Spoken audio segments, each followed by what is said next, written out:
औज़ुबिल्लाहि मिनश्शैतानिर्रजीम बिस्मिल्लाहिर्रहमानिर्रहीम बारान रहमत। आज न्यूज़ की सहरी ट्रांसमिशन के साथ मैं हूं आपका मेज़बान सैयद शहरियार आसिम। आज हम 12वीं सहरी की नशिस्त में मौजूद हैं और हमारा आज का मौजू है फलाही कामों की फजीलत।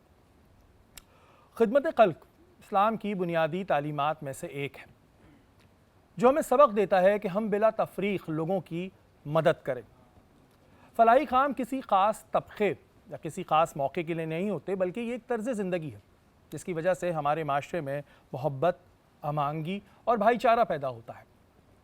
ये सिर्फ इमदाद तक महदूद नहीं है, बल्कि किसी भूखे को खाना खिलाना, किसी मिस्कीन की मदद करना, किसी यतीम के सर पे हाथ रखना, हत्ता कि रोड पे पड़ी किसी चीज़ को हटाना जिससे किसी दूसरे को तकलीफ़ हो रही हो, ये भी फलाही कामों में से आता है और अल्लाह ताला इसका बहुत अजर देता है। अल्लाह पाक फरमाते हैं, और एहसान करो, बेशक मैं एहसान करने वालों को पसंद फरमाता हूँ।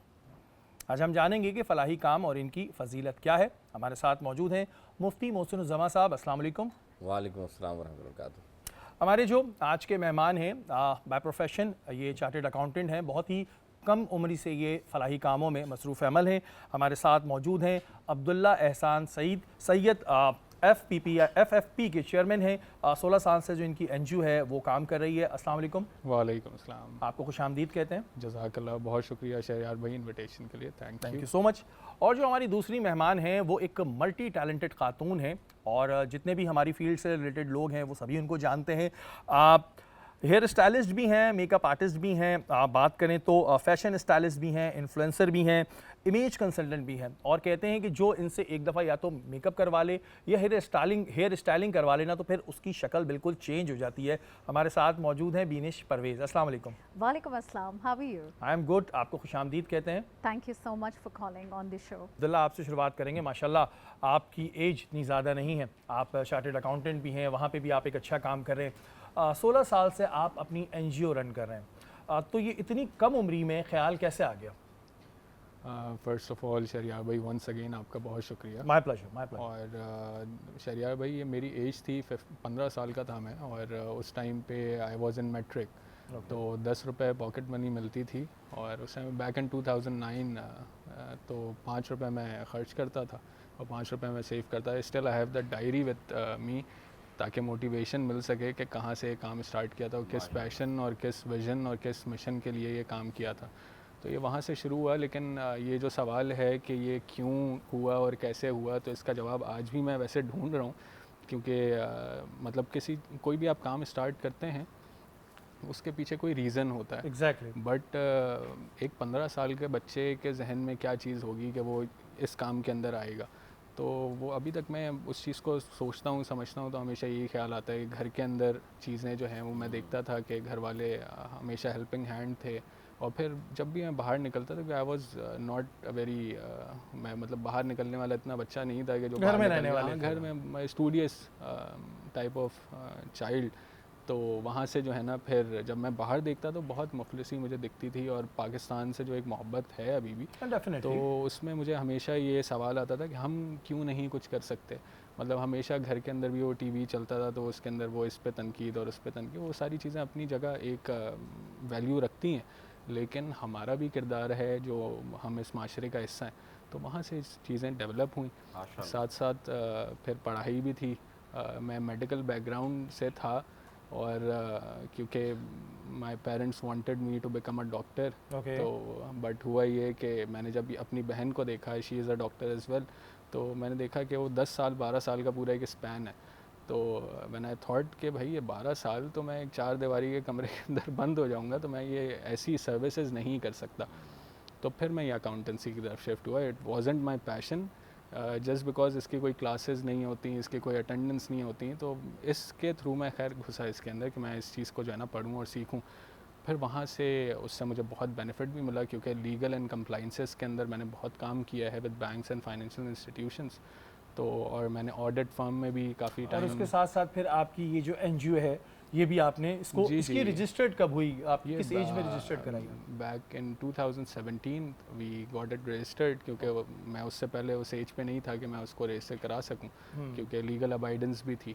तो 2017 में रजिस्टर हुई, फिर आहिस्ता आहिस्ता करके right now FFP is available in 42+ cities in Pakistan. माशाल्लाह। और ऑल वॉल्टियर कैपेसिटी, सिर्फ हमारे जो कराची हेड ऑफिस है, क्योंकि अब ऑपरेशंस इतने बढ़ चुके हैं, वी हैव अराउंड 7 पीपल जो कि हमारा पेड स्टाफ है, और उसको हम प्रॉपर ट्रांसपेरेंसी के साथ, डोनर्स के साथ और जो हमारे प्रोजेक्ट्स होते हैं उनके साथ शेयर करते हैं। बाकी 42 सिटीज़ के अंदर हमारे सारे वॉल्टियर। और ये एक बड़ी अच्छी चीज़ है, और जो इन्होंने बात की ना कि मुझे इसका जवाब नहीं मिल रहा है, उसका जवाब मैं आपको बताता हूँ। उसका जवाब ये होता है कि अल्लाह ताला अपने कुछ ख़ास बंदों को चुनता है। ये अल्लाह ताला का बड़ा करम होता है उन लोगों पे। मैं कहता हूँ अल्लाह ताला चुनता है कि मेरा ये बंदा जो है ये काम करेगा, और ये अल्लाह ताला की एक बड़ी ब्लेसिंग होती है उन तमाम लोगों के लिए जो ये काम कर रहे होते हैं। बिनिश, आपकी जानिब आते हैं। माशाल्लाह, मैंने जैसे आपको शुरुआत में इंट्रोडक्शन दिया, मल्टी टैलेंटेड है आप।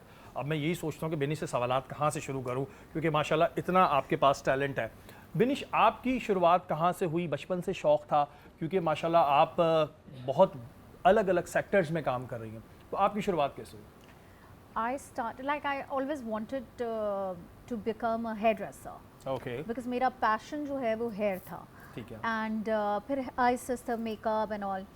अच्छा, घर वालों को कुछ ज़्यादा समझ नहीं आता था ये, because you know as in every household हमारे यहाँ ये कंसिडर किया जाता है कि अगर आपके पास कोई डिग्री है, आप डॉक्टर हैं, वकील हैं, MBA किया हुआ है, तो ये आपका प्रोफेशन है। तो इसी तरह हर माँ बाप चाहते हैं कि भाई आप पहले डिग्री करें, और आर्ट्स और इस तरह की जो स्किल बेस्ड तालीम होती है उसको एज सच तालीम की वो वैल्यू नहीं दी जाती, जबकि वो भी एक it plays a big role.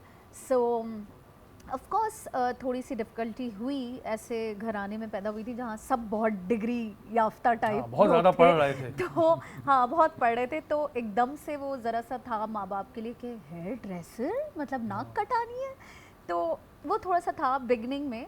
But fortunately जब आप एक पढ़े लिखे ख़ानदान में पैदा होते हैं तो उनके विजन्स भी थोड़े से ब्रॉड होते हैं। So I think my father trusted more on my vision, and he said के ही टोल्ड माई मदर के मतलब करने दो, करके देख लेती है, क्या ही हो जाएगा, थोड़े से साल ज़ाया हो जाएंगे, यू नो। फिर बस कुछ इस तरीके से करना हुआ कि मुझे and I was very you know वो जो नहीं होते खुददार टाइप बच्चे, तो I didn't want it, because यहाँ पे आपको पता है पाकिस्तान में अभी तक कोई भी ऐसा ब्यूटी स्कूल नहीं है जिसकी डिग्री लेके आप बाहर कहीं भी किसी दुनिया के कोने में काम कर सकते हैं, बाय द वे, ठीक है। तो और उस ज़माने में तो बिल्कुल भी नहीं था, बिल्कुल। अब शायद एक है।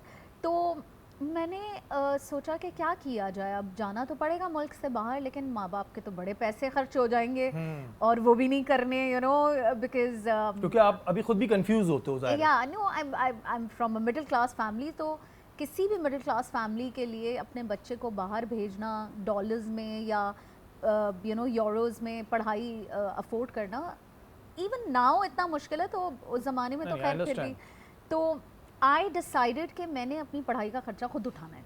Great. And I got the scholarship and I got my admission done in Germany in a hair school. और इत्तेफाक से मैं जब वहाँ से वापस आई, तो वहाँ जब आप एक रहते हैं, मतलब आप जब 16 साल 17 साल के और आप उठ के कहीं एकदम से पाकिस्तान से बाहर चले जाएं, आप पहले कहीं इतने वेस्टर्न कंट्रीज़ में ट्रैवल ना किया हुआ हो और वहाँ एक लंबा अरसा गुजारें एज अ स्टूडेंट, तो आप बहुत सारी ऐसी चीज़ें देखते हैं कि जिसको देख के मैं वंडर करती थी कि हमारे मुल्क में क्यों नहीं है, हमारे मुल्क में क्यों नहीं है, you know, why are we living in this you know kind of environment where हमारे बच्चों को वो चीज़ें नहीं मिल रही, या हमारे जनरल नेसेसिटीज़ में मैं चीज़ें देखती थी।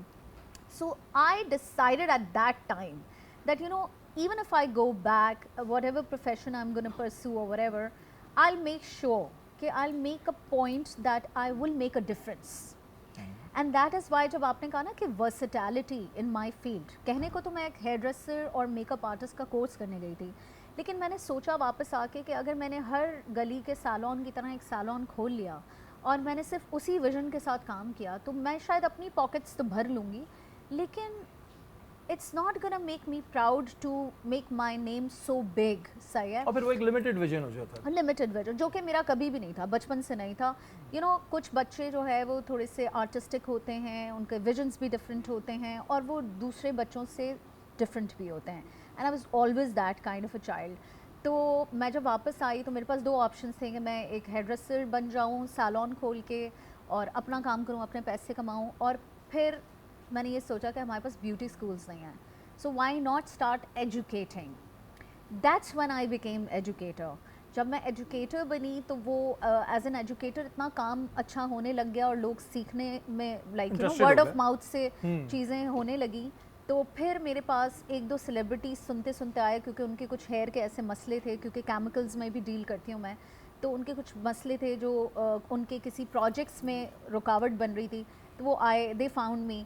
अब वो दो आए और उसके बाद फिर देयर वाज एक नो चेन- लुकिंग बैक। हाँ, एक चेन बन गई और हाँ, बिल्कुल there जो was no आज looking back. हाँ, Mashallah, I've worked with all the female actresses and models and fashion designers. So बिल्कुल जी। और जो आज मेरे दोनों गेस्ट हैं वो दोनों अपनी अपनी फील्ड में बहुत ही अच्छा काम कर रहे हैं, और बिल्कुल ही वो कहते हैं ना कि वो वाले बच्चे नहीं थे जिन्होंने एक लिमिटेड विजन के साथ काम करना था, दोनों का विजन बहुत बड़ा था। और इस वक्त हम मौजूद हैं ज़ैनब के साथ। अस्सलाम वालेकुम ज़ैनब। अस्सलाम वालेकुम, कैसे हैं आप? मैं बिल्कुल ठीक हूँ। क्या बना रही हैं आज आप, ये बताएं। आप बताएं आपको क्या लग रहा है? स्मेल से क्या फील हो ये रहा तो लग रहा है अंडे आलू का सालन। है? जी नहीं, अंडे आलू का सालन नहीं। स्मेल किस चीज़ की आ रही है कोई आपको? भी ना अगर यहाँ मेरे खड़ा आपको किस होगा, चीज़ की स्मेल आ रही है? मैंने आते ही स्मेल कर लिया था, कोरमा बन रहा है। यस, और किस चीज़ कोरमा? का कोरमा बन रहा है? ये तो अंडों का कोरमा कोई जी होता नहीं, है? ये एग कोरमा बन रहा है। और भाई हम सहरी के लिए भी तो खाते हैं ना, किसी का अंडों दिल का नहीं कोरमा? चाह रहा अगर मीट खाने का, कुछ लोग एग लवर्स भी होते हैं, तो उनके लिए भी तो वेरिएशंस होनी चाहिए ना भाई। अच्छा एग के हुआ साथ पता है क्या है, आपने अंडे आलू का सालन बनाना था, आपने उसको अंडे के कोरमे का नाम दे दिया। नहीं नहीं, सिंपल। आपको स्मेल You कोरमे can वाली smell नहीं आ the korma. रही? यस, आप स्मेल अभी आप तो ये स्मेल पक रहा करके है, देखें। मुझे तो नहीं लग रहा।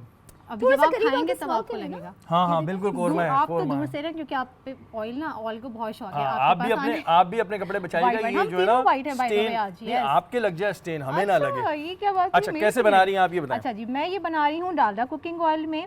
80 सालों से पाकिस्तान भर की माओं का डालडा पर बेहद भरोसा रहा है, क्योंकि डालडा कभी भी सेहत और क्वालिटी पर कमी नहीं करता। डालडा दे रहा है ईद से पहले ईदी पूरे 250 रुपये तक की बचत के साथ, और जहाँ मामता वहाँ सबको डालडा। पता है वहाँ डालडा। और ये मैं डालडा कुकिंग ऑयल इसमें अब पोर कर रही हूँ ताकि इसका जायका और जो है वो बढ़ जाए। ठीक तो है बस जी। ये और ये हमारा अंडों का मसाला कोरमा बन रहा बनता है। कैसे? और ये अंडों देखें का इन्होंने कोरमा, ये मुझे कोरमा duty पे मसाला लगा बन दिया। रहा है। एग्स आपने मैंने हमारी जी। गेस्ट को ड्यूटी पे लगा जी दिया। मैं यहाँ पे जो भी आता है सबको लगा देती हूँ, चलें। आपको भी लगा देती हूँ, इनको भी हाँ। इनको भी शौक है खाना खाने का और खाना बनाने तो का। अब आप ये बनाएंगी कैसे, ये बताएं। बस ये अभी कोरमा मसाला अब- बन अब- रहा अब है, आप एग्स करें। बॉईल हो गए, और बस मैं ये इसमें ऐड करूँगी। थोड़ा सा हमारा मसाला भुन जाए, इसकी और अच्छी सी भुनाई हो जाए, उसके बाद हम जो हमने अपने एग्स बॉईल करके रखे हैं इसमें मैं ऐड करूँगी। ठीक है। अच्छा बिनिश, आप ये बताएं, जैसे आप में इतना सारा टैलेंट तो है, तो आप कुकिंग करना जानती हैं? यस, कुकिंग में क्या क्या बना लेती हैं आप, ये बताएं। उल्लू के अलावा सब बना लेती हूँ। सब बना लेती हैं। अभी मैं चीज़ें पूछना शुरू कर दूंगा, फिर बताएं। पूछें पूछो भाई, पूछो भाई, तुम पूछो। अगर मेरे कुछ जानने वाले शोज देख रहे होंगे तो मैं तो मेरे घर हमारा की तो वैसे दावतों रहता के है ना, खाने मैं yes. खुद बनाती हूँ। हाँ, तो हमारा हो सकता वैसे है भी बहुत सारे interaction लोग होता जो है। इस वक्त शो देख रहे हो, जो मेरे जानने वाले हो, उन्होंने मेरे घर के खाने जो मेरे अपने हाथ के पके हुए वो खाए हो। अच्छा ये वैसे बड़ा मुश्किल होता है कि भाई और इतने कामों में आप ज़्यादा बिजी रहती हैं, तो कुकिंग का टाइम कब में मिल गया? आप पाकिस्तान से बाहर गई या तो वहाँ सीखी होगी? मैं पहुँच गया, सही है। पाकिस्तान से बाहर जाके सीखी थी आपने? बिल्कुल सही पकड़ा, बिकॉज जब आप ट्रैवल करते हैं, अकेले रहते हैं एज ए स्टूडेंट, तो आपको सीखना पड़ता है, और स्पेशली वहाँ पे आपको पता है हराम हलाल खाने का बिल्कुल। बड़ा चक्कर होता है, तो आपको सीखना ही पड़ता है। उसके अलावा भी मैं फूडी हूँ। आप भी फूडी हैं, लग नहीं रही हैं वैसे मुझे फूडी। मैं बहुत बड़ी फूडी हूँ, लाइक आई लव फूड। तो जिन लोगों को खाना बना भी पसंद लेते होता हैं, है ना, exactly. उनको खाने में इतना इंटरेस्ट होता है कि वो खाना पकाना सीख भी लेते हैं। अच्छा हमारे कई ऐसे गेस्ट आते हैं, वो बोलते हैं मैं खाना पसंद है, पकाना पसंद नहीं है, इस वजह से है। देखिए वो फिर फुअड़ होंगे।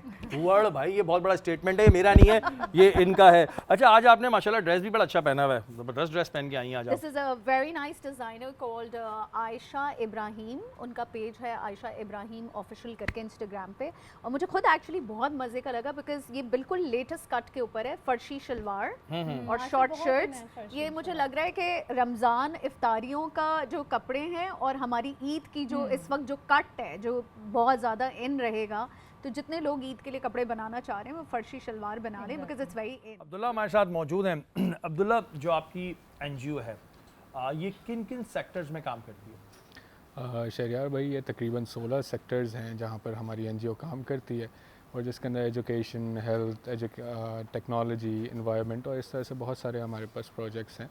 और अभी सबसे मतलब ये 16 प्रोजेक्ट्स एक जगह, और अभी रीसेंट हमने गूगल के साथ पार्टनरशिप करी है, और हम टेक वैली एंड गूगल, और फॉर होल पाकिस्तान हम सारे 18 एंड अबव बच्चों को उनकी जो सर्टिफिकेशंस हैं वो हम गूगल के तरफ से उनको कराएंगे। तो ये बहुत बड़ा एक मेजर प्रोजेक्ट है जो कि मतलब सस्टेनेबिलिटी की हर कोई बात करता है, तो जाहिर सी बात है कि जो बच्चे हैं उनको ट्रेन करना है ताकि वो आगे जा कर के जो जॉब मार्केट है, even they want to do some business, तो उनके पास इस तरह की क्वालिफ़िकेशंस मौजूद हों।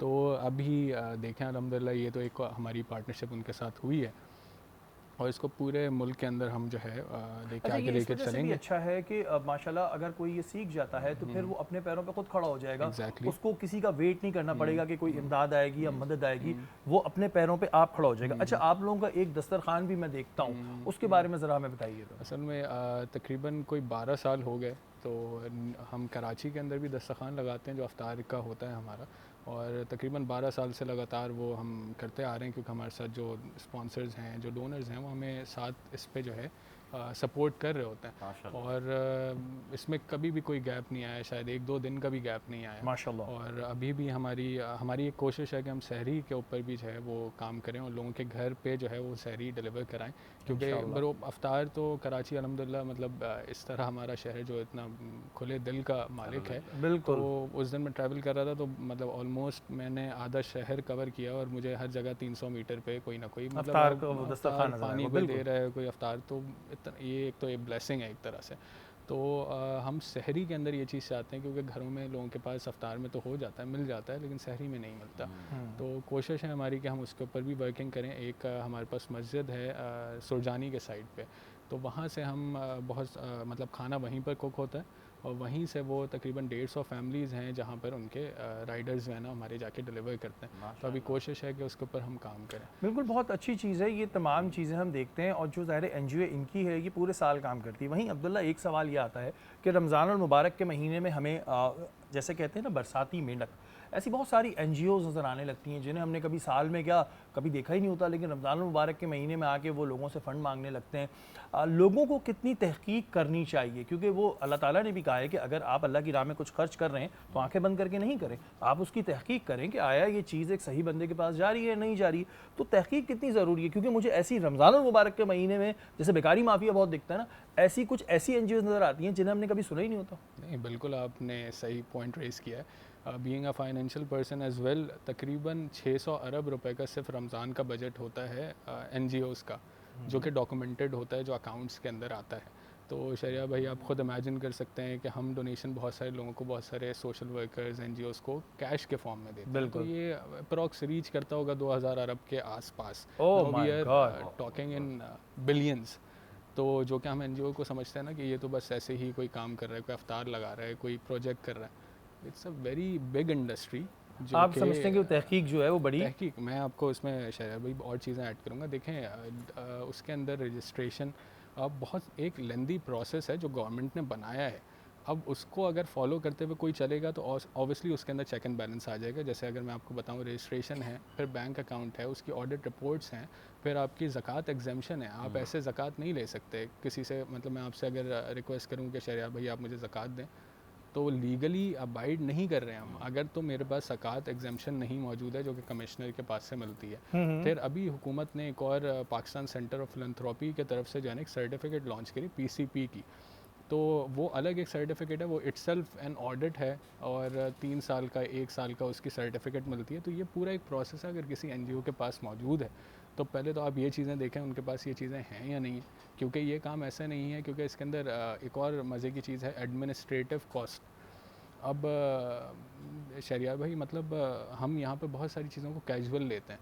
मैं अपनी मिसाल दूँ, मुझे इस काम में मज़ा एक और चीज़ से भी इसलिए आता है कि अगर यहाँ पर कोई सोशल वर्किंग करता है ना, तो ख़ानदान में मतलब दोस्त अहबाब में बहुत ये कैजुअल ट्रीट किया जाता है कि अच्छा भाई ये हाँ ठीक है यार तुम सोशल वर्किंग करते होगे और ये सारी चीज़ें। लेकिन अगर इसको एक्सटर्नल वर्ल्ड मतलब वेस्टर्न वर्ल्ड के अंदर अगर देखा जाए तो ये बाकायदा एक प्रोफेशन है जहाँ पर प्रॉपर तरीके से काम होता है।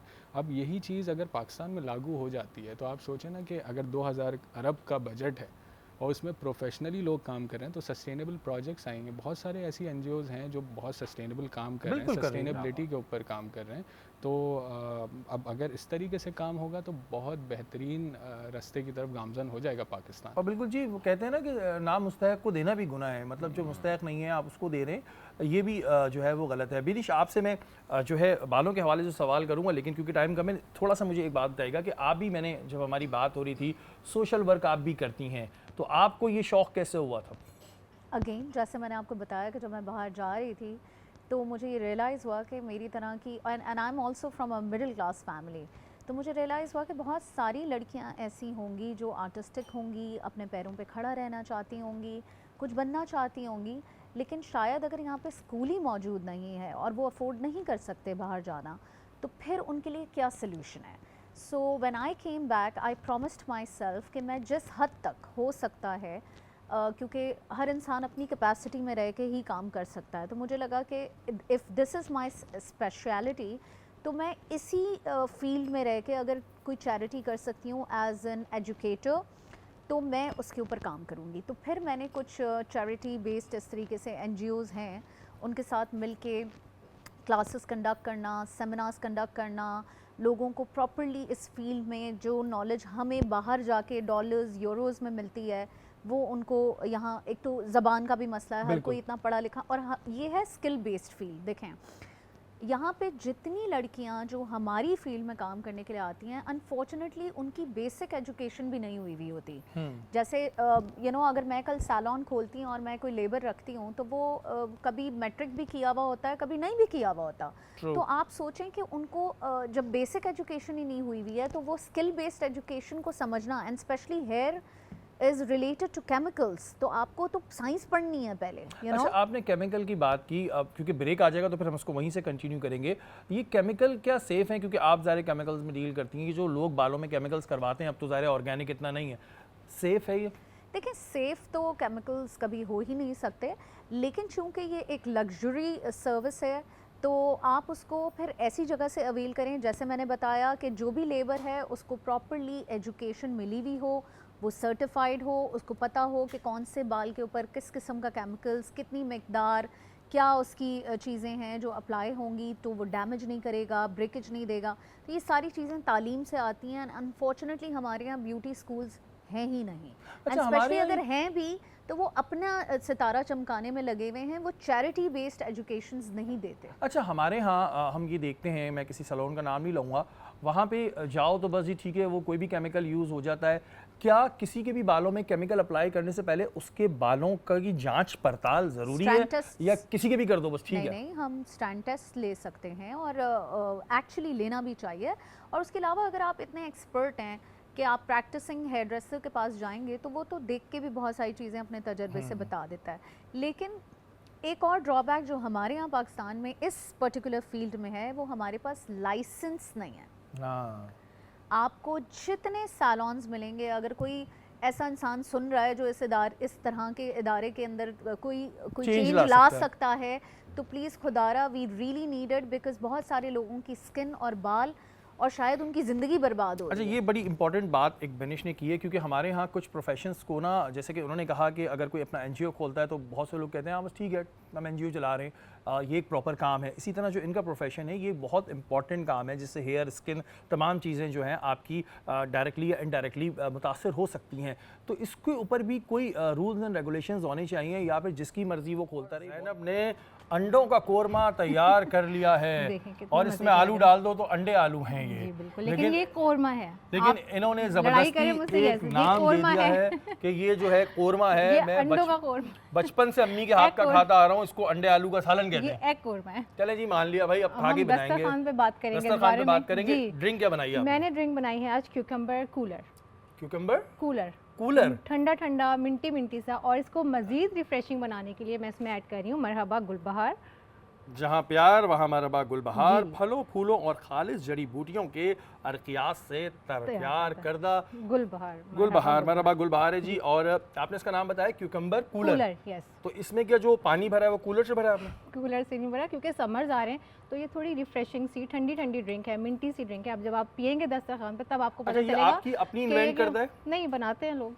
बनाते हैं, ये किसी के हमें मेन्यू पे नजर आएगा, किसी अगर हम किसी हाँ, रेस्टोरेंट बिल्कुल में, आएगा, बिल्कुल आएगा। या ये अभी आपने नाम दे नहीं दिया नहीं इसका? नहीं, आपको मेन्यू में भी नजर आएगा ये। ठीक है जी, गर्मियों के लिए अच्छा है। ऊपर से जो हमारे डायरेक्टर साहब हैं वो कह रहे हैं कि गर्मियों के लिए अच्छा है, लेकिन आप कितना भी बोल लें ये ऊपर आपके पास नहीं आएगा, क्योंकि ये यहीं ख़त्म हो जाएगा। आप कान में मेरे कुछ भी बोल लें कि गर्मियों के लिए अच्छा है, सर्दियों के लिए अच्छा है, इससे कोई फ़ायदा नहीं है। ब्रेक पे जाने से पहले बात हो रही थी, बिनिश, बड़ी इंपॉर्टेंट आपने ये पॉइंट रेस किया है कि हमारे यहाँ कोई लाइसेंस नहीं होता। यही प्रॉब्लम एस्थेटिक में भी आ रहा है। सब खुद साख्ता डॉक्टर बन चुके हैं। मेरे काफ़ी ऐसे दोस्त हैं जिन्होंने शायद इंटरव्यू नहीं किया था, लेकिन वो कहते हैं हम डॉक्टर अब उनके नाम के आगे डॉक्टर लग गया होगा, डॉक्टर लग गया, और वो लोगों के मुंह पे सुइयां भी मार रहे होंगे। How dangerous it is. हाँ, तो ये कितना आप समझती हैं नुकसानदेह है? जैसा कि आपने बताया कि एक लाइसेंस होना चाहिए। दूसरा, थोड़ा सा ये बताइएगा कि केराटिन और रिबॉन्डिंग में क्या डिफरेंस होता है? ओके, मैं आपके पहले सवाल का जवाब दूंगी। देखें, लाइसेंस्ड डर्मेटोलॉजिस्ट और लाइसेंस हेयर ड्रेसर बहुत ज़्यादा इंपॉर्टेंट है, बिकॉज हेयर ड्रेसर जो है वो आपके एक्सटर्नल लेयर पे केमिकल्स के साथ काम कर रहा होता है। तो अगर उन्होंने कोई भी गलत केमिकल का मिक्सचर आपके स्कैल्प में, आपके बालों पे लगा दिया, आपके बाल जल सकते हैं, आपके स्कैल्प में जलन हो सकती है, सेंसिटिविटी आ सकती है। बहुत हज़ारों किस्म के केमिकल्स होते हैं, कौन सा आपको सूट करेगा, कौन सा नहीं करेगा, ये एक सर्टिफाइड हेयर ड्रेसर ही बता सकता है। सो यू नो, आप गंजे हो सकते हैं, आपको एलोपेशिया हो सकता है, आपके हेयर थिनिंग हो सकती है। तो किसी भी ऐसे हेयर ड्रेसर के पास मत जाएं जो किसी अच्छे हेयर स्कूल से सर्टिफाइड ना हो। डर्मेटोलॉजिस्ट की जहाँ तक बात है, मुझे कुछ बोलने की ज़रूरत ही नहीं है। सब अक्लमंद हैं कि कोई भी अपने मुंह पर लेज़र या इंजेक्शंस या कोई भी ऐसी चीज़ किसी अनसर्टिफाइड डर्मेटोलॉजिस्ट या किसी जो डॉक्टर नहीं है और वो डॉक्टर बनने की एक्ट कर रहा है, कोई भी नहीं जाएगा। ठीक है, सो इट्स वेरी मच लेकिन हमारे यहाँ सस्ते के चक्कर में चले जाते हैं ना कि वो चीज भाई देखें, वो जो सर्टिफाइड सस्ते, जो है वो हाँ, 10,000 आपने का कर रहा बहुत है, अच्छा वो पॉइंट 3,000 में उठाया। कर देगा। वो आपने बहुत अच्छा पॉइंट उठाया कि सस्ते के चक्कर में लोग हेयर ड्रेसर्स भी गलत चूज़ करते हैं।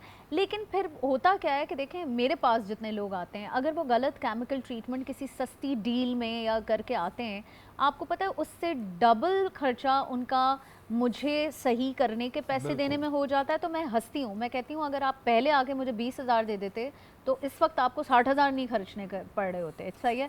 So same goes with the dermatologist. अगर आपने गलत जगह से फिलर करा लिया है तो उसको डिज़ोल्व कराने के लिए आपको एक अच्छी जगह जाके डबल अमाउंट देना पड़ेगा। तो इट्स बेटर कि अच्छी जगह से जाके फिलर करा लें। ये भी तो मसला है ना कि बीनिश परवेज़ को हर कोई अफोर्ड नहीं कर सकता। अब ये भी तो एक मसला है ना, आप भी तो कुछ पैसे कम करें। अब आप इतना महंगा करेंगी तो कहाँ से आएंगे? हम तो आ ही नहीं सकते। ये बहुत अच्छा सवाल है। हम तो आ ही नहीं सकते फिर। ये बहुत अच्छा सवाल है। ये बहुत सारे देखने वालों को और आप जैसे लोगों को लगता है कि मैं बहुत महंगी हूँ, लेकिन हम मिडिल क्लास से लेकर अपर क्लास हर किस्म के लोगों को केटर करते हैं उनकी पॉकेट के हिसाब से। तो प्लीज़ मत डरें, होंगी मैं सेलिब्रिटी स्टाइलिस्ट, बट मैं हर किसी को उनके पॉकेट के हिसाब से बेस्ट एडवाइस ज़रूर कर सकती हूँ। यानी कि हम आ सकते हैं। हाँ, अगर मैं आपको वो नहीं दे सकती जो आप मांग रहे हैं और वो बहुत एक्सपेंसिव है, तो मैं आपको वो ज़रूर दे दूंगी जो आपके पॉकेट फ्रेंडली होगा और आपके ऊपर सूट भी करेगा। तो भाई जा सकते हैं, कोई हाँ। ऐसे डरने की बात नहीं है। दूसरा सवाल आप जा आपका सकते था हैं। कि जी केराटिन और रीबॉन्डिंग में क्या rebonding। फ़र्क है और वो कौन लोग करा सकते हैं। केराटिन जो है वो एक स्मूदनिंग ट्रीटमेंट है। वो फ्रिजी जिनके बाल फूलते हैं उनके लिए होता है, कर्ली बालों के लिए नहीं होता है। वो सिर्फ आपके फ्रिज को एलिमिनेट करता है। गर्मियों में आपको पता है ख़वातीन जो काम करती हैं उनको एवरीडे ऑफिस ब्लो ड्राइड बाल के लिए जाना होता है, तो इट्स बेटर कि वो केराटिन करा लें। और जहाँ तक बात है रीबॉन्डिंग की, तो वो सिर्फ जिनके थोड़े से स्पाइरल कर्ल्स या बहुत ज़्यादा कर्ली टेक्सचर होता है, ये उनके लिए होता है। That's the difference. And rebonding 1 साल चलता है। केराटिन जो है वो 2 से 3 महीने में वेयर ऑफ हो जाता है। केराटिन के लिए आपको sulphate free, paraben free, sodium free shampoos use करने पड़ते हैं टू सस्टेन द रिज़ल्ट। अगर आपने केराटिन कराया और आपने नॉर्मल शैम्पू यूज़ कर लिया, वो 2 शैम्पूज़ में आपका केराटिन गायब हो जाएगा, आपके सारे पैसे डस्टबिन में चले जाएंगे। तो जब भी आप केराटिन कराएं, आप अपना शैम्पू और कंडीशनर की जो आफ्टर केयर रेंज आपको जो भी हेयर ड्रेसर रिकमेंड कर रहा है वो आप ज़रूर ख़रीदें। रीबॉन्डिंग में ऑन दी अदर हैंड ऐसा नहीं होता। वो परमानेंटली डेड स्ट्रेट हो जाते हैं और वो 1 साल तक रहते हैं। मगर वो ज़्यादा डेंजरस है बिकॉज उसके अंदर जो एक गैस डलती है उस केमिकल में, फॉर्मल्डिहाइड, दैट्स वेरी कैंसरियस। तो जो लोग करा रहे हैं किसी मजबूरी के तहत, वो साल में सिर्फ 1 दफ़ा कराएं, 6-6 महीने में जाके करवाना ना शुरू कर लें। अच्छा, कोई मतलब उसमें एक ज़ाहिर एक चीज़ है प्रॉपर कि एक एक साल में एक दफ़ा हो सकता कराएं है। और फिर दूसरे साल के लिए वेट करें, 6-8 महीने का ब्रेक दें, फिर दोबारा करवाएं। अच्छा, हमने फैशन डिज़ाइनर का सुना है, आप फैशन स्टाइलिस्ट हैं, ये क्या होता है, ज़रा ये समझाएं। अब तो खैर काफ़ी ज़्यादा लोग स्टाइलिंग करने लग गए हैं इंडस्ट्री में, लेकिन मैं ज़रूरत के तहत ये कोर्स करने गई थी इटली। बेसिकली जब मैं यहाँ आके हेयर और मेकअप करने लगी तो मैंने इमिडिएटली मीडिया में एक्ट्रेसेस के साथ काम करना शुरू किया, और स्पेशली ड्रामों की फील्ड में हमारे, आपको पता है फिल्म्स तो इतनी नहीं बनती लेकिन ड्रामे बहुत बनते हैं। तो जब मैं ड्रामों के लिए काम कर रही होती थी एज अ मेकअप आर्टिस्ट और हेयर आर्टिस्ट, तो वो हमसे ये एक्सपेक्ट करते थे कि हम कपड़े और एक्सेसरीज भी हम ही देख लें। अब उसकी एक अलग जॉनरा है, उसकी एक अपनी एक फील्ड है जिसको पढ़ना बहुत ज़रूरी है कि कौन से कपड़े किस बॉडी टाइप पे जाएंगे, कौन सा कैरेक्टर किस तरह के कलर्स पहनता है। तो वो सारी चीज़ें स्टाइलिंग में आती हैं, किन कपड़ों को आप उम्फ अप कर सकते हैं, किस तरह के ज्वेलरी पीसेस से। सो ये एक फ़ैशन नॉलेज होती है जिसके प्रॉपर कोर्सेज होते हैं। वो करके फिर जाहिर है कि आपको पता होता है कि बेस्ट कपड़े के साथ कौन सी कपड़ा, कौन सा जूता जाएगा। अक्सर लोग रॉन्ग जूते पहन लेते हैं रॉन्ग कपड़े के कट के साथ, और कभी कभी वो गलत स्टाइलिंग कर लेते हैं अपने कपड़े और जूते के हिसाब से, वो बाल नहीं बनाते, मेकअप नहीं करते। तो ये सारी चीज़ें आपको स्टाइलिंग में पढ़ने को मिलती हैं, और फिर पढ़ने के बाद आप आते हैं और आप लोगों को हेल्प करते हैं to actually stylize their look for even their jobs, not only just in media. आप नॉर्मल किसी इंसान को भी एज अ स्टाइलिस्ट वो आते हैं हमारे पास और हमसे पूछते हैं कि मेरे ऊपर क्या बेस्ट लगेगा, मैं इस प्रोफेशन में हूँ, मेरे ऑफिस में ये ओकेजन है तो मुझे क्या पहनना चाहिए। तो एक स्टाइलिस्ट आपको बताता है कि आपको किस तरह के कपड़े पहनने चाहिए, किस तरह के बाल रखने चाहिए according to your profession, personality, body type, everything. अच्छा, जैसे कुछ लोगों का वजन बहुत बड़े हुए होते हैं, तो इनके लिहाज से भी हैं फैशन। अब मेरे वेट बढ़ गया, अब या तो फिर बहुत अच्छी बॉडी वाली स्टाइलिस्ट के पास जाएं, या जो बेचारे हेल्दी हो गए वो भी आ सकते आपको हैं। पता है अब जो है ना, वो फैशन इंडस्ट्री का जो स्ट्रक्चर है वो बहुत बदल रहा है। पहले एक ज़माने में होता था कि जी स्टैंडर्ड 0 साइज़ मॉडल्स होती थी। अब जो है वो large size, big size models भी अच्छे बाहर के भी बड़े ब्रांड्स और यहाँ के भी ब्रांड्स अब अपने शोज़ में भी जो है वो ऐसे लोगों को इन्वॉल्व कर रहे हैं। बिकॉज़ अब जो है वो ये कॉन्सेप्ट ख़त्म हो गया है कि जी आप अगर सिर्फ 0 साइज़ हैं तो ही आप फैशन कर सकते हैं। अब ब्रांड्स और फैशन के जितने भी फील्ड के लोग हैं वो हर किस्म की बॉडी टाइप के लिए काम करते हैं। चलें जी, ये अच्छी बात है, ये खुशखबरी है, लेकिन इसका मतलब ये नहीं कि आप दबा के खाना शुरू कर देंगे। जी हम भी कर सकते हैं, सेहत का ख्याल बहुत ज़रूरी है। बात हो रही है फलाही कामों की फजीलत के हवाले से, मुफ्ती मोहसिन साहब हमारे साथ मौजूद हैं। मोहसिन भाई, कुरान और हदीस की रोशनी में जो लोग फलाही काम करते हैं इनकी क्या फजीलत है? अल्लाह ताला फिल कुरान मजीद बताअवनु अलल बिर्रि वत्तक़वा वला ताअवनु अलल इस्मि वल उद्वान आमन्तु बिल्लाहि सदक़ल्लाहुल अज़ीम अल्लाहुम्मा सल्लि अला सय्यिदिना मौलाना मुहम्मद व आलिहि वसल्लम। शरीफ भाई, कुरान हकीम फ़ुरक़ान हमीद में अल्लाह ताला ने वाज़े तौर पर इरशाद फरमाया व ताअवनु अलल बिर्रि वत्तक़वा, नेकी के फलाही कामों में, नेकी कामों में, अच्छे कामों में एक दूसरे का साथ दो, एक दूसरे की मदद करो। और इसी तरीके से जो फरमाया कि जो गुनाह के काम हैं या ऐसे काम जो तुम समझते हो कि ये फलाह के काम नहीं, बेहतरी काम में, बिल्कुल भी एक दूसरे का साथ मत दो। यहाँ तो कुरान ने हमें वादे फरमा दिया कि जब कोई एक मुसलमान या कोई भी इंसान अच्छे काम करता है तो आप उसे देखकर ऐसा ना उसे शाबाशी दें, बल्कि अगर आप किसी तरीके से मदद कर सकते हैं, माल से, जान से, वक्त से, तो उसकी मदद फरमाएं। इससे ये होगा कि अल्लाह ताला जो सवाब उस शख्स को दे रहा है, जो पूरी मेहनत कर रहा है, उसका सवाब उस बंदे को भी मिलेगा जिसमें हिस्सा मिला लेता है। फिर रसूलुल्लाह सल्लल्लाहु अलैहि वसल्लम की हदीस है, हुजूर ने फरमाया सबसे अच्छा इंसान कौन है? तो मेरे नबी फरमाते हैं खैरुन्नासी मन यनफ़उन्नास, सबसे बेहतरीन इंसान वो है जो दूसरों के लिए नफ़ा बख्श हो, यानी ऐसा शख्स जो दूसरों के काम आ जाए, फलाही के कामों में, किसी भी काम में, तो और उसे नफ़ा पहुंचा दे, तो हुजूर फरमाते हैं वो सबसे बेहतरीन इंसान है। फिर अगर हम देखा जाए कि आज फलाही कामों की क्यों अशद ज़रूरत है, देखिए याद रखिएगा नबी अलैहिस्सलाम के दौर से हम देखते हैं कि अल्लाह के रसूल सल्लल्लाहु अलैहि वसल्लम ने, जैसे अभी आपने फरमाया था कि यतीमों पर शफ़क़त करना, हुजूर की हदीस भी है कि रसूल ने फरमाया कि वो ऐसे मेरे साथ होगा। इसी तरीके से गरीबों को खाना खिलाना, मुस्तहिकीन को बेहतर बनाना। और अभी जैसे भाई बात कर रहे थे कि कोई बंदा उसे इल्म हासिल करवा देना, ये इतना बड़ा मकाम है। हुज़ूर ने फरमाया 3 चीज़ें ऐसी हैं कि बंदा हो या ना हो, अल्लाह वो सवाब उस बंदे तक पहुंचाता रहता है। पहला ये कि अगर किसी को आपने ऐसा इल्म सिखा दिया और वो इल्म उसकी ज़िंदगी में भी, दीन में भी और दुनिया में उसकी तरक्की बाइस बना, अब जिसने सिखाया है या ज़रिया बना है, वो दुनिया में हो या ना हो, अल्लाह उसको सवाब देता रहेगा। दूसरा, ऐसा सदका या ऐसा फलाही काम जो आप करते हैं, आप तब भी हो या ना हो, लेकिन अल्लाह ताला उस फलाही काम जब तक वो जारी साई रहेगा, चाहे रोज़े महशर तक जारी रहे, तब तक अल्लाह ताला बंदे के नाम आमाल में वो नेकियां लिखता रहेगा। और तीसरी बात, नेक औलाद। तो ये दोनों काम जो आज आप कहते हैं फलाही कामों में, चाहे इल्म आप बांट रहे हों, चाहे आप लर्निंग प्रोसेस को बढ़ा रहे हो, चाहे आप किसी गरीब मुस्तहिक की मदद कर रहे हो, राशन दे रहे हो या कुछ भी कर रहे हो, ये तमाम फलाही काम करने वाले के बारे में अल्लाह उसके रसूल की निगाह में बड़ी शान और आज़मत है। और जैसा कि मैंने आपके सामने रखा, फिर अगर हम देखें कि आज इसकी ज़रूरत क्यों है, किस लिए, इसमें एक पहलू है जो आपने बताया कि ऐसे लोग भी आ जाते हैं जो बिला हुए। तो मैं इसकी वजाहत करना चाहता हूँ।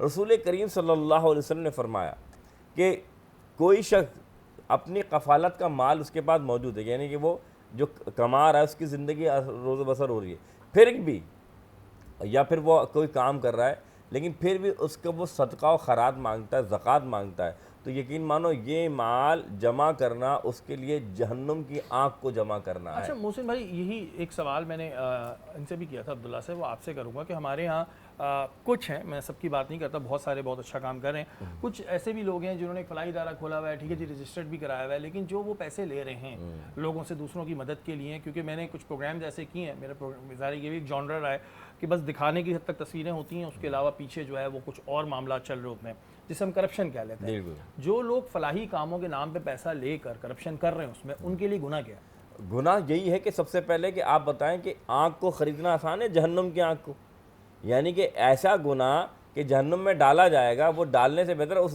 जहन्नुम की प्रॉपर्टी को ख़रीद के अपने लिए साबित करें कि अब इनका ठिकाना यही होगा।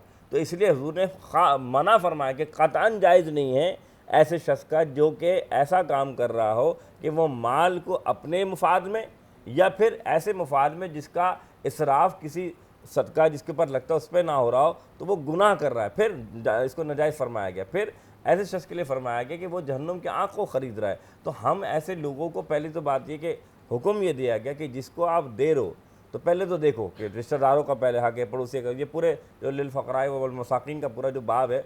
लेकिन हम ये देखते हैं कि हम या तो लोगों की बातों में आके डर जाते हैं कि ठीक है यार उसने कर दिया, तहकीक का हुक्म है, फ़ला ततफ़क्करून फ़ला तदब्बरून, जो हम तहकीक करेंगे तो उसको दें, इसी में कामयाबी। अच्छा, इस चीज़ को भी क्लियर कीजिएगा कि हमारे यहाँ बहुत सारे लोग इस चीज़ को बुरा मान रहे होते हैं, जबकि मेरी आपसे डिस्कशन हो चाहिए, लेकिन मैं चाह रहा हूँ कि एक दफ़ा दोबारा हमारे नाज़रीन के लिए कि फ़लाही काम करके अगर कोई तशहीर कर रहा है, देखें मेरी नीयत क्या है ये मेरा रब जानता है और मैं जानता हूँ, दूसरा नहीं होता जज करने वाला कि जी ये वीडियो बना रहा है, ये XYZ कर रहा है। हमने ये सुना है नेक काम करो तो उसका तस्करा करो ताकि आपको देख के कोई दूसरा करे। अगर कोई फलाही काम कर रहा है और उसकी तशहीर कर रहा है तो उसके लिए क्या है? अच्छा, बहुत अच्छा बात की। देखिए कुरान ने फरमाया अम्मा बिनिअमति रब्बिका फहद्दिस, कुरान फरमा रहा है, कुरान कर जब तुम्हें अल्लाह की नेमत मिले उसका चर्चा करो। इससे मुराद ये है कि अगर आप अल्लाह की नेमत का शुक्र अदा करते हैं और उसका चर्चा करते हैं तो उसे देखकर कोई नेकी करने वाला आपको देखकर वही नेक अमल शुरू कर देता है, तो वो सवाब आपको ही मिलना शुरू हो जाएगा। इसलिए हुक्म दिया गया, उलमा फरमाते हैं कि जब आप नेकी का काम करें तो लोगों को बताएं कि इसका ये सवाब है और उसका ये अजर मिला और ये मैंने ये काम किया, ताकि लोग भी इस काम में हिस्सा मिलाएं और दीनों दुनिया में कामयाब। बिला वजह लोग जो है तनकीद कर रहे होते हैं। मैं कहता हूँ जी कि जिसने जाना है वो अपनी कब्र में जाना है। आप कैसे इस बात का फैसला कर सकते हैं कि भाई ये जो है ये बंदा जो है ये तो शो ऑफ कर रहा है। अगर वो शो ऑफ कर रहा है तो वो उसका अल्लाह का मामला, अल्लाह ताला उसको दिखा देगा दुनिया में। आप क्यों इतनी फिक्र कर रहे होते हैं? भाई आप भी कोई नेक काम कर लिया करें। अब्दुल्ला, जैसे कि हमारे यहाँ यंगस्टर जो है एज अ वॉलंटियर बहुत काम करते हैं, आप क्या देख रहे हैं? क्योंकि आप खुद माशाल्लाह बड़े यंग हैं, हमारे जो यंगस्टर्स हैं इनमें कितना जज्बा है फलाही कामों का? देखें हमारे पास शहरियार भाई, अगर वॉलंटियर्स की स्पेसिफिकली बात करूँ विद FFP, तो IBA, CBM, बहरिया यूनिवर्सिटी, इकरा यूनिवर्सिटी, जितने भी ये यूनिवर्सिटीज़ हैं उसके तकरीबन 1000 से ज़ायद बच्चे हमारे पास इंटर्नशिप करने आते हैं। तो अगर आप अज़म की या उनकी मोटिवेशन की बात करेंगे तो यूथ के अंदर मोटिवेशन है, बट उनको एक सिमत चाहिए, एक लीडरशिप चाहिए जो उनको समझा सके, सिखा सके कि ये काम है, इसको करना चाहिए, और उससे उनको मोटिवेशन भी मिले और दिल खुश होता है ना ये काम करके।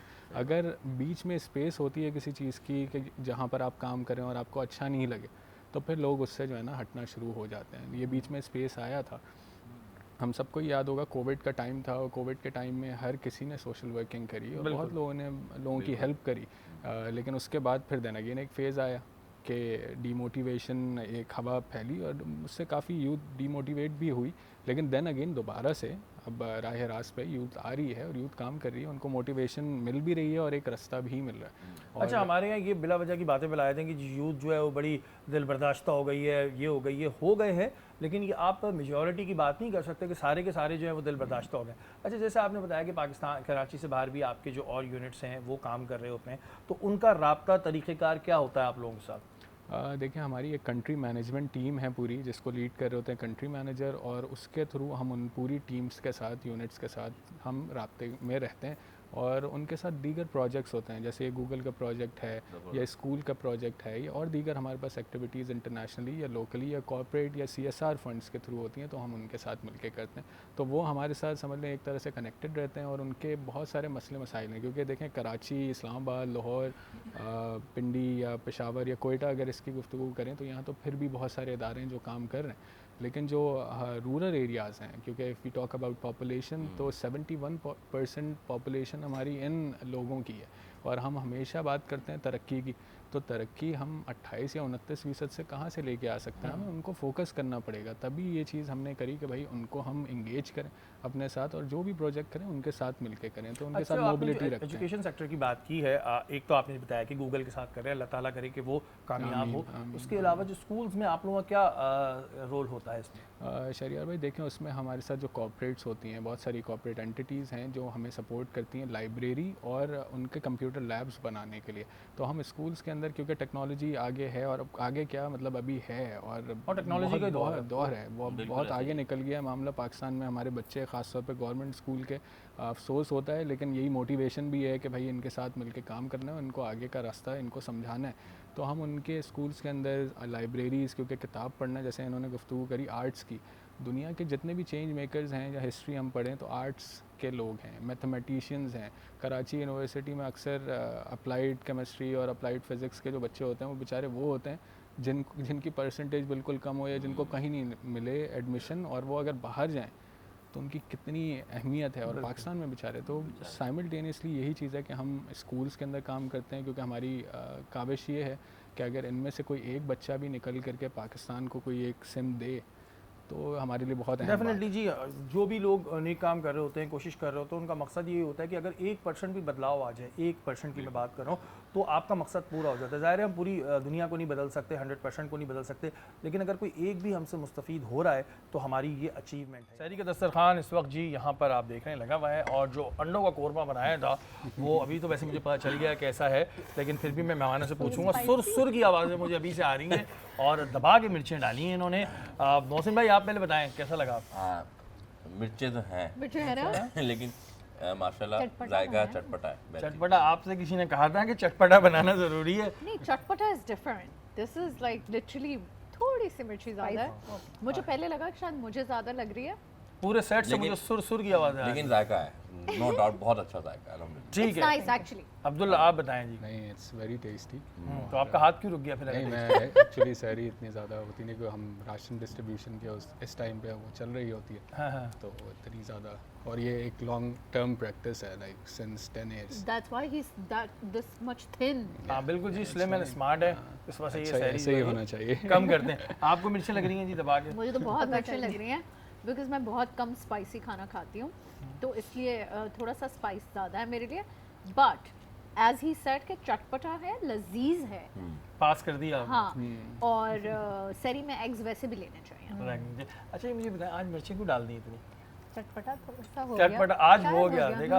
अच्छा, इतने दिन से 11 आज 12वीं है, 11 सहरी तक हर मेहमान कहता था नहीं बहुत अच्छा, आज सबने बता दिया मिर्चें आज हैं। थोड़ी ये सी नाक मिर्च नाक हो कट रही है मेरी, ये फिर है नाक कट जाएगी मेरी अगर आपने मिर्चें बनाई तो। थोड़ी सी दही दही ऐड कर। दही ऐड कर ले। अच्छा, मतलब मेहमान घर जाके अपना मैदा पकड़ के बैठा रहे कि दही ऐड कर ले, वो सिरप पी ले भाई, मिर्चें कम डाले, लेकिन नो डाउट ये तो मजाक करे। अच्छा भाई, अच्छा खाना बनाती हैं। अच्छा, ये जो सेगमेंट होता है इसमें ज़रा सा हम अपने मेहमानों से ना उनकी बचपन के बारे में पूछते हैं, उनका बचपन कैसा था। अब्दुल्ला, आप कैसे थे बचपन में, कितने शरारती थे, कितने शरारतें करी हैं आपने, ये बताना था। नहीं, I was a very shy क्यों भाई? पता नहीं, ये तो बचपन में जाके दोबारा पूछना मुझे तो पड़ेगा। आप अभी भी शाय लग रहे हैं वैसे। ऐसे ही है। नहीं, I am not very much, क्योंकि मेरा जिस तरह का प्रोफेशन है, तो अगर बेसिकली मैं बात करूँ तो मैं बहुत इंट्रोवर्ट हूँ, बहुत कम लोगों से मेरी इंटरेक्शन, लेकिन सोशल कॉज है तो उसमें लोगों से मिलना होता है। और कोई दीगर चीज़ें, शरारत कभी बचपन में नहीं करी, कभी कुटाई नहीं लगी घर वालों से, कभी कुछ नहीं नहीं, हुआ? पढ़ाई के ऊपर ज़रूर हुई। तो पढ़ने में तो आप अच्छे ही होंगे, फिर क्यों पिट रहे थे बिना वजह? नहीं, टिल 9th में बहुत अच्छा था, लेकिन उसके बाद फिर पढ़ाई मेरी इतनी, क्योंकि मैं स्पोर्ट्स के अंदर भी काफ़ी मेरा इंटरेस्ट था। मैं बास्केटबॉल का नेशनल प्लेयर भी रहा हूँ। अरे माशाल्लाह। और मैं अपने कॉलेज का कैप्टन भी था। तो ऐसा था कि मैट्रिक में मेरी परसेंटेज थी 90 और फर्स्ट ईयर में मेरी 2 सप्लीज थी। तो घर वाले हमें हमारी याद आ गई थोड़ी। ये आप चार्टर्ड अकाउंटेंट कैसे बन गए 2 सप्लीज के साथ? नहीं, वो मेडिकल बैकग्राउंड था और मैं कोई भी चीज़ करता इंसान मैं बहुत दिल से करता हूँ। तो मैं सुबह जाता था, मैं डीजे कॉलेज का पास आउट हूँ, तो वहाँ पर आराम बाग जो है, वहाँ पर 8 बजे से लेके 1 बजे तक मैं सिर्फ बास्केटबॉल खेलता था। एंड बस वो जीतना दो होता सपने था। As far as I know, DJ boys were quite गुंडा। नहीं, खतरनाक बातें कर रही हैं साइड पे बैठ के, खतरनाक। अच्छा, तो ये बताएं, जब 2 सपनियां लगी थी उस वक्त क्या थी फीलिंग्स, क्या घर वालों ने कुछ नहीं, बोला, घर क्या वालों ने कर तो रहे हो भाई? ऑब्वियसली बहुत डांटा उसके ऊपर, लेकिन मुझे पता था, मैंने पढ़ा नहीं है। और वो फिज़िक्स और केमिस्ट्री में मुझे आज भी याद है, उसमें सप्ली थी। अच्छा, हमारा तो ये था, पता ही होता था घर वालों को क्या आना, तो हमें पता ही होता था लगेगी एक ना एक। जब एक ना एक लगती थी तो कहते थे चलो जी इस दफ़ा अच्छा आ गया, एक आध लगी है। बिनिश, आप कितनी शरारती थी ये मैं तो बहुत शरारती थी बहुत थी। क्या क्या शरारतें की आपने, भाई। मैंने क्या नहीं किया? तो बताएं क्या क्या किया है। कभी आपने पेड़ पे चढ़ के कैरियां तोड़ी हैं? हाँ, तोड़ी हैं, वाह। तो और क्या क्या ऐसी शरारतें थी, कोई ऐसी याद है जिस पे बड़ी डांट सबको मार तंग पड़ी हो? करके रखा हुआ था, मोहल्ले वालों को, घर वालों को, माँ बाप को। अम्मी तो मेरी बहुत चिढ़ती थी because she used to be like ये मेरे हाथ से निकल गई है। हाँ, ये अम्मियों का डायलॉग क्यों होता है, हाथ से निकल गई है? खैर, अम्मी तो मेरी बहुत ओवर स्ट्रिक्ट थी।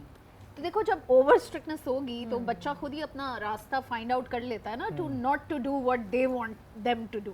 ठीक है, तो मैं हमेशा बहुत इजीली फाइंड आउट कर लेती थी और उनको समझ नहीं आता था कि मैं चारों तरफ से रास्ता बंद करती हूँ, ये फिर भी निकल जाती है। तो सोचें इसका दिमाग कितना खराफाती है। कहीं ना कहीं से निकल जाती है। बस बहुत खराफाती दिमाग था और सुनी मैंने कभी किसी की नहीं, हमेशा अपनी मर्जी। और आप कितने बहन भाई हैं आप लोग? 2 बहनें। 2 बहनें, मतलब आपको मिला के 2 हैं या आपको मिला के 3 हैं? मुझे मिला के एक छोटी बहन है और एक छोटा भाई है। तो तीनों मतलब घर के बच्चे ऐसे ही हैं या सिर्फ आप एक्सेप्शनल केस हैं? नहीं, वो छोटी वाली तो मुझसे टॉप कर चुकी है। अच्छा, उससे भी टॉप कर चुके हैं। हाँ, तो फिर अब ये तो घर वालों के लिए बड़ा प्रॉब्लम हो जाता होगा संभालना। नहीं प्रॉब्लम, मैं अब जाके ओबीडियंट हुई हूँ। अच्छा, like as I was growing old, तो मुझे लगता है कि जैसे जैसे मैं मैच्योर हो रही थी तो फिर जिम्मेदारियाँ संभालना, माँ बाप को समझना, रियलाइज करना कि क्या मस्तियों के पीछे जो है वो उनको कितनी तकलीफ दी, कितना हर्ट किया। सारा वो कहते हैं ना, वो अब क्या मिसाल दूं उस वक्त बैठ के, वो कहते हैं ना वो 100 चूहे खा के बिल्ली हचको चली वाली बात हो जाती है। मेरे तो पहले teachers- सारे काम कर लिए, मेरे अब ख्याल आ रहा है। टीचर्स मुझसे परेशान होते थे। मैं कभी अपने नाखून नहीं काटती थी, मेरे नाखून लंबे होते थे। मैं अपने बाल नहीं बांधती थी, मेरे उनको बाल नहीं पता था ना खुले बड़ों होते के थे। आपने इतनी बड़ी Fashion स्टाइलिश की बनना वजह है। से। अच्छा, बहुत पियर्सिंग कराई हुई होती थी मैंने और बहुत मसले थे भाई मेरी ज़िंदगी में। मैंने सबको तंग करके रखा। अच्छा, स्कूल लाइफ में अगर हम जाते हैं तो अब्दुल्ला कोई ऐसा टीचर है लाइफ का जो आज तक याद हो? अच्छे उसमें एक तो होते थे जो हर वक्त मारते रहते थे, वो भी याद रहते हैं, लेकिन हम उन्हें फिर क्या बोले, वाला उस्ताद है। तो कोई ऐसा टीचर याद है लाइफ का जो बड़ा आज भी याद आता है? बिल्कुल, मुझे आर्ट्स के टीचर अभी तक याद है। खैर उनका इंतकाल हो गया, अल्लाह ताला उन्हें माफ़ करे। सर कमर, और वो आर्ट्स के बहुत मुख्तलिफ अंदाज से जो है ना 5 क्लास के अंदर, 6 क्लास के अंदर, 7 क्लास तक मैंने आर्ट्स पढ़ी। उसके बाद फिर नहीं पढ़ी क्योंकि हमारे कोर्सेज़ में ही नहीं होता शायद, अब का मुझे नहीं पता। तो वो उनसे बहुत मुझे चीज़ें सीखने को मिलती थी। क्योंकि क्रिएटिविटी जो है वो आर्ट्स के थ्रू आपको बहुत ज़्यादा मिलती है, और एक जो आपका जोन होता है वो आप डिफरेंट जोन के साथ सोच सकते हैं, समझ सकते हैं। I still recall him and remember. और ये वो सख्त नहीं होंगे, वो बड़े पोलाइट वे में बच्चों को पढ़ाना का सख्त। उनका पढ़ाने का अंदाज सिर्फ ये था कि वो आते थे और ब्लैक बोर्ड पे बनाने लग जाते थे अपनी डायग्राम्स और इस तरह की चीज़ें ना। फिर जो बच्चा उनसे इंटरेक्ट करता था, पूछता था और उनके साथ एंगेज होता था, फिर उनको भी वो मतलब बताते थे सारी चीज़ें और बहुत दिल लगी के साथ वो चीज़। हाँ भाई, ऐसे टीचर सही रहते हैं। वैसे आर्ट्स के टीचर यूजुअली सेंसिटिव होते हैं तो वो कनेक्ट होते हैं बहुत ज़्यादा। आपकी कोई ऐसी लाइफ का टीचर जो आपको बड़ा याद रह गया हो? मेरे टीचर्स को मैं ज़रूर याद रह गई होंगी, लेकिन मैं किसी को याद करूँ ये तो बात की कहानी है। मगर मैंने उनको इतना सताया है तो कि कोई भी ऐसा नहीं था पोलाइट वाला कि जो कहता हो कि चलो बच्ची ये कर रही है? नहीं, मेरी प्रिंसिपल बहुत अच्छी थी। मुझे सारी टीचर्स पकड़ के ना प्रिंसिपल के ऑफिस में लेके जाके जमा करवा देती थी। अच्छा, रोज आपकी वहाँ पे हाजिरी होती थी? हर रोज पीरियड्स अटेंड नहीं कर रही, बाहर घूम रही है, कोई टीचर पकड़ के बाहर क्यों घूम रही है, चलो भाई सीधा प्रिंसिपल।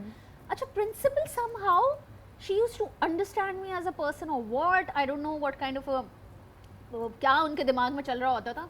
वो मुझे बिठा देती थी अपने ऑफिस में। हाँ बेटा बैठो, इधर ही बैठो, मत टीचर जाओ। पनिश करने के लिए देके जाती थी और वो मुझसे कॉन्वर्सेशन करती थी और वो मुझे सिर्फ अच्छे वे में ये कहती थी कि काफ़ी इंटेलिजेंट हो, पोटेंशियल को सही जगह पे लगाओ। वो बेचारी ब्रेन वॉश करने में लगी रहती थी। आई रिमेंबर अभी कोई 2-3 साल पहले, ये कोविड से पहले जो शादियाँ चल रही थी उसमें मैं एक शादी पे गई तो मुझे मेरी वही प्रिंसिपल मिली और वो हमेशा मुझे एक बात कहती थी। मैं उनको पूछती थी ना कि वो इतनी सुना के गई हैं और आप मुझे पनिश नहीं करें। वो कह रही बैठ जाओ उधर। तो मैं कहती थी कि आप क्यों नहीं मुझे पनिश करती? तो वो हमेशा मुझे कहती थी कि यू आर डिफरेंट किड।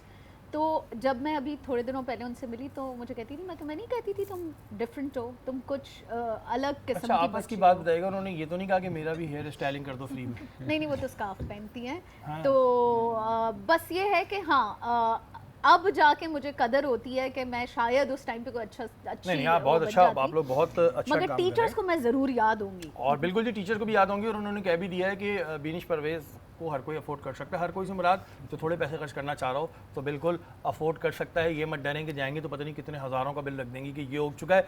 आप दोनों मेहमानों का बहुत बहुत शुक्रिया। आप हमारी इस ट्रांसमिशन में आए, हमारी नशिस्त में आए। अपनी अपनी फील्ड में आप लोग बहुत अच्छा काम कर रहे हैं। अल्लाह ताला आप लोगों को बहुत सारी खुशियाँ दे और आपको आपके जायज़ मुकाम में पूरा करें। हमारा आज का मौजू है फलाही कामों की फजीलत।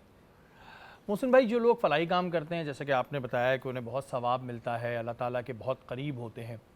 बहुत से ऐसे लोग भी होते हैं जो गैर मुस्लिम होते हैं लेकिन फलाही काम कर रहे होते हैं, इनके लिए फिर क्या हुक्म है?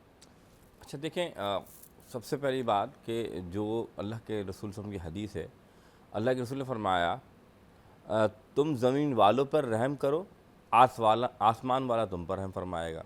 यह हदीस ये बात साबित करती है कि आप ज़मीन में कोई भी हो, चाहे मुसलमान हो या गैर मुस्लिम हो, अगर वो ये काम कर रहा है तो उसको अल्लाह उस पर रहम फरमा रहा है। लेकिन आप ये बात कर रहे हैं कि गैर मुस्लिमों अगर वो काम कर रहे हैं तो उनको क्या फ़ायदा मिलेगा? आखिरत में तो कोई फ़ायदा नहीं, लेकिन दुनिया में अल्लाह ताला उनकी इज़्ज़त व वक़ार में इजाफ़ा फरमा देगा, यानी कि उनको लोग अच्छे अल्फाजों से याद रखेंगे। और एक और बात भी है कि उनकी नेकी अगर रब को पसंद आ गई तो रब क्या कोई बैद नहीं कि अल्लाह ताला आखिरी वक्त में उनको कलमा भी नसीब फरमा दे। लिहाजा अच्छे काम करने वालों का हुस्न ज़न रखना चाहिए, भले वो काफिर क्यों ना हो, क्योंकि अल्लाह के रसूल सल्लल्लाहु अलैहि वसल्लम ने यहाँ तक भी हुक्म फरमाया कि खाना खिलाना हर जानदार के लिए उसका हक़ है। अगर आप उसको खाना खिलाते हैं तो आपको अजर मिलता है, भले वो मुसलमान हो या ना हो। इसी तरीके से अगर कोई काफिर या आप गैर मुस्लिम जिसे आप कहते हैं वो अच्छे काम करता है तो उसके इस काम को हुस्न ज़न से लिया जाए, यानी उसको अच्छा ही करार जाए कि ये एक अच्छा काम कर रहा है और उसके लिए दुआ की जाए कि अल्लाह ताला जो इसे दुनिया में तूने ये तौफीक दी है, इसके आखिरत के लिए भी अल्लाह ताला इसे ईमान नसीब फरमा। सारी बात ये। अच्छा मोहसिन भाई, जैसे हम फलाही कामों से मुसलमानों की मदद करते हैं तो हमें सवाब मिलता है, लेकिन अगर हम किसी गैर मुस्लिम की मदद करते हैं, अब सवाल ये है कि एक मुसलमान फलाही कामों के पैसों से किसी गैर मुस्लिम की मदद कर रहा है, चाहे वो इलाज के हवाले से कर रहा हो या किसी भी हवाले से कर रहा हो, फिर क्या उसको सवाब मिलेगा? अच्छा देखिए, सबसे पहली बात जैसे ज़कात के हुक्म के बारे में आता है कि ज़कात जो है गैर मुस्लिमों को ना दी जाए, सिवाय मुअल्लिफ़तुल क़ुलूब के हवाले में फरमाया कि जो इस जिनका दिल इस्लाम की तरफ राग़िब हो, ऐसे गैर मुस्लिम, तो उनके लिए हुक्म दिया गया, ठीक है उनको आप ज़कात दे सकते हैं। लेकिन बहुत फ़क़हा कहते हैं उनको भी ना दें, बल्कि ये मुसलमानों का हक़ है। लेकिन सदका और खैरात अगर आप किसी गैर मुस्लिम को देना चाहें और उसकी मदद कहना चाहें कि आप देखें कि वो बेचारा बहुत ज़्यादा परेशान हाल है और उसके हालात ऐसे हैं, तो इस्लाम ने इसको नाजायज़ नहीं करार दिया। मिसाल के तौर पे रसूलुल्लाह सल्लल्लाहु अलैहि वसल्लम के पड़ोस में एक यहूदी थे, बीमार हुए, हुजूर सल्लल्लाहु अलैहि वसल्लम बज़ाब्त उनकी ज़िम्मेदारी के लिए गए और उनका ख़याल किया, और यहाँ तक कि एक शहर निजरान वहाँ के ईसाई एक वफ़द वो अल्लाह के रसूल सल्लल्लाहु अलैहि वसल्लम से मिलने आया मदीना मुनव्वरा में, तो हुजूर अकरम सल्लल्लाहु अलैहि वसल्लम ने बज़ाब्ते उनका ख़याल रखा और मस्जिद नबवी में उनका क़याम फरमाया। आप ये सोचिए कि वो गैर मुस्लिम थे, मुसलमान नहीं थे, लेकिन फिर भी उनका क़याम फरमाया कि ठीक है, इनका ये आए हैं और इनका ख्याल रखा गया। तो इसी तरीके से अगर कोई काफिर या गैर मुस्लिम है, अगर आप उसकी मदद करते हैं तो इसमें कोई मुज़ायका नहीं, क्योंकि अच्छा, जैसे आपने मोहसिन भाई कहा कि ज़कात के पैसों से नहीं कर सकते, ठीक है, लेकिन हमारे पास एक ज़कात की अमाउंट है, ज़ाहिर है आजकल जो माशी हालात हैं उसमें कोई तोहफ़तन पैसे निकालना, ये निकालना थोड़ा मुश्किल है। अब ज़कात की रकम है और हम देख रहे हैं कि एक गैर मुस्लिम बहुत तकलीफ़ में है।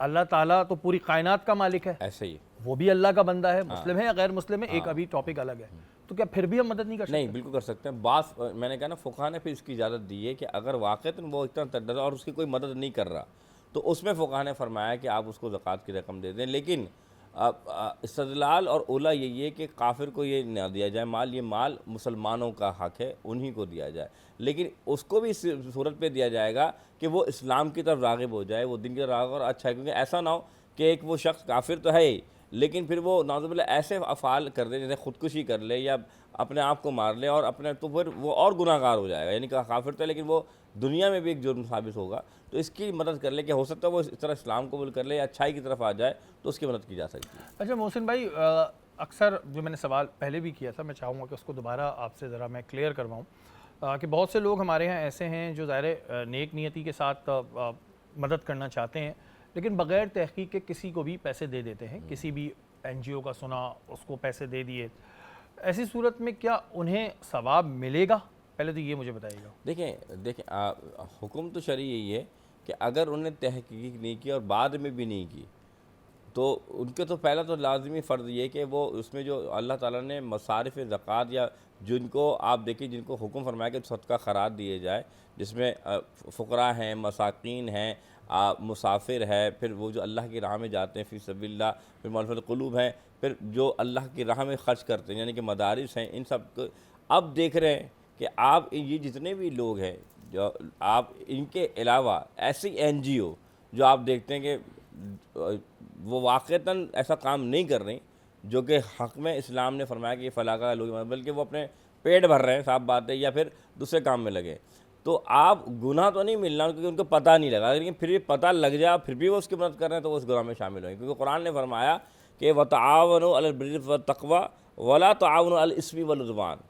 फिर दूसरी बात पहले अल्लाह ने जो फरमाई कि तुम नेकी काम में तो साथ दो, लेकिन जब तुम्हें पता लग जाए कि ये बुराई का काम है और ये काम गलत हो रहा है, तो इसमें बिल्कुल साथ मत देना। क्यों? क्योंकि तुम्हें मालूम हो चुका है। तो इस आयत की रूह से हमें मालूम हुआ कि जब हमें मालूम हो जाए, और इसी तब मालूम कब होगा, क्योंकि इस आयत की रूह से मालूम किया है कि आपने मालूम करना है कि आया जो काम किया जा रहा है वो ठीक है या गलत है। अगर आप मालूम नहीं करेंगे तो बुराई कैसे पता रहेगी? जब तक कि आप मालूम ना करें, तो पहले मालूम करें फिर इस काम में हिस्सा मिलाएं। अच्छा मोहसिन भाई, एक कन्फ्यूजन और होती है, हम जो मैंने एक दफ़ा आपसे पहले भी सवाल किया था कि बिल्कुल हमने कहा है अगर कोई नेक काम करते हो तो उसका चर्चा करो, और चर्चा करोगे तो ज़ाहिर है दूसरा देखेगा तो वो भी सीखेगा, लेकिन एक जगह हम ये भी सुनते हैं कि नेक काम करो या कोई किसी के साथ अच्छाई करो तो एक हाथ से तो दूसरे हाथ को ना पता चले।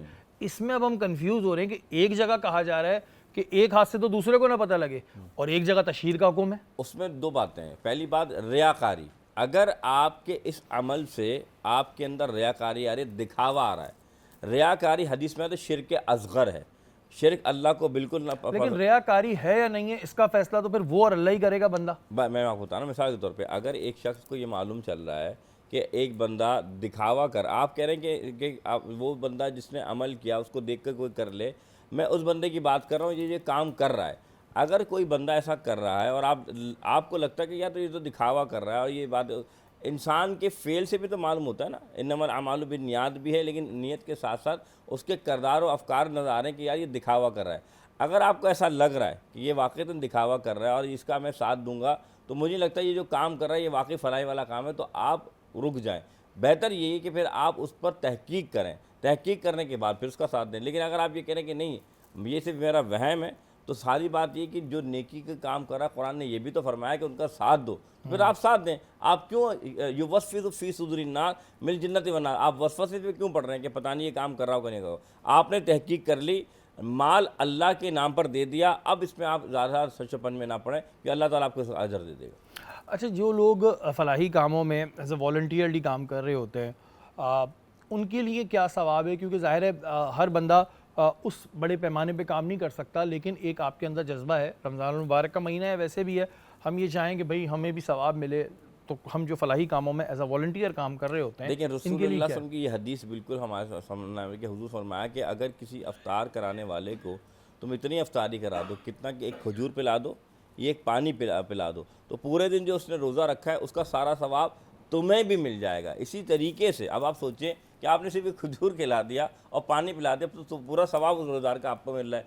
इसी तरीके से जो लोग फलाही काम करते हैं, अगर वो लाखों का माल नहीं दे सकते, वो ज़्यादा बड़ी मेहनत नहीं कर सकते, लेकिन इसमें ज़रिया बन जाते हैं। मिसाल के तौर पे अगर आपने कहा भाई ये फ़लाँ को आपने सूट दे के आना है, फ़लाँ को राशन दे के आना है, राशन आपने दिया लेकिन पहुँचाने वाला कोई और है, तो पहुँचाने वाले को भी वही सवाब मिलेगा जो कि ख़रीदने वाले को दे, क्योंकि वो उसका ज़रिया बन रहा है, तो अल्लाह ताला उसके अजर में भी कोई कमी नहीं कर रखेगा। और बेशक ज़ाहिर है अल्लाह ताला के जो कहते हैं ना ख़जाने में कोई कमी तो है नहीं कि अगर आप ये सोचें कि भाई मैं तो सिर्फ एक वॉलंटियरली काम कर रहा हूँ, ऐसा नहीं है। आपका हो सकता है वो वॉलंटियरली काम करना अल्लाह ताला को कितना पसंद आ रहा हो, तो बिल्कुल जितने भी लोग किसी के साथ भी मिलकर एज अ वॉलंटियर काम करते हैं उनका बड़ा एक अजर होता है। यही सवाल इस वजह से मैंने पूछा। अच्छा मोहसिन भाई, हम देखते हैं ख़ास तौर पर रमज़ान मुबारक के महीने में कि राशन की डिस्ट्रीब्यूशन बड़ी होती है। इसमें कुछ लोग ऐसे भी होते हैं जो ये माहौल ख़राब कर देंगे, जी एक राशन लिया, 2 राशन लिए, 3 राशन लिए, जगह आपको आपके घर में एक राशन की है, आप 4-4 ले रहे हैं, फिर उसको आधी कीमतों में बेच रहे हैं, लेकिन वो उसको गुनाह नहीं समझ रहा है। वो कह रहे हैं भाई अभी तो मुल्क की हालात ही ऐसे, जहाँ से मिल रहा है पकड़ लो, फिर आधी कीमत में बेच दो। ऐसे लोगों के लिए फिर गुनाह क्या है? देखिए सबसे बड़ी बात, ये उन जायज़ लोगों का हक़ मार रहे हैं जिन लोगों के ऊपर जो है उनके राशन हो, खाना पीना हो, जिनको मिलना था उनका हक़ उन्होंने खा लिया। और याद रखें, हक़ खाने वाले को अल्लाह के सामने खड़ा होना पड़ेगा, क्योंकि रोज़े महशर अल्लाह ताला, मैं आपको एक हदीस सुनाता हूँ। हुज़ूर अकरम सल्लल्लाहु अलैहि वसल्लम फरमाते हैं कि अल्लाह के रसूल ने फरमाया कि तुम्हें पता है मुफलिस कौन है? मुफलिस तो उसने फरमाया अल्लाह उसका रसूल जानता है।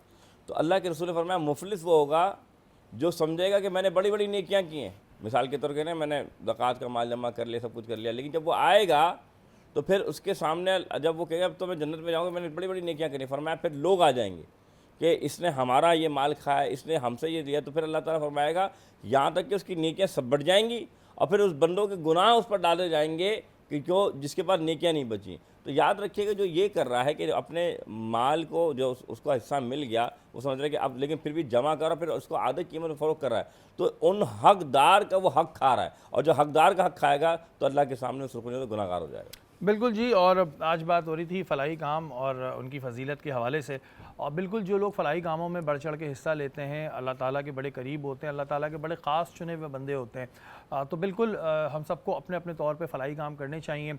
एक ये सोच रखना कि जी अगर मेरे पास पैसा होगा या मेरी रिसोर्सेज होंगी या मेरी सोर्स होगी तो ही मैं फ़लाही काम कर सकता हूँ, ऐसा कुछ नहीं है।